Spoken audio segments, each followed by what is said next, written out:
இந்தியாவின் வரி செலுத்தும் பிரபலங்களின் பட்டியலில் நடிகர் அமிதாப் பச்சன் முதலிடத்தை பிடித்துள்ளார்.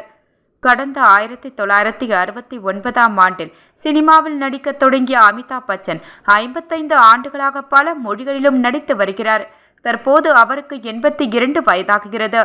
இந்திய திரைத்துறையின் மூத்த நடிகராக விளங்கும் அமிதாப் பச்சன் 2024-25ஆம் நிதியாண்டில் ரூபாய் 350 கோடி வருமானம் ஈட்டியுள்ளார். ரூபாய் 120 கோடி வரியாக செலுத்தி நாட்டின் முன்னணி வரி செலுத்துபவராக அமிதாப் பச்சன் தொடர்ந்து திகழ்கிறார்.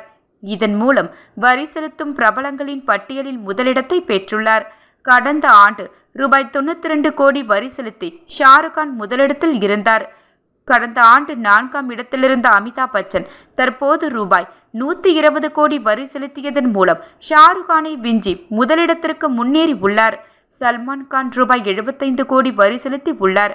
வயதானாலும் அமிதாப் பச்சன் தொடர்ந்து திரைத்துறையில் அமிதாப் பச்சன் ஆதிக்கம் செலுத்துகிறார் என சமூக வலைதளத்தில் நெட்டிசன்கள் பதிவிட்டு வருகின்றனர்.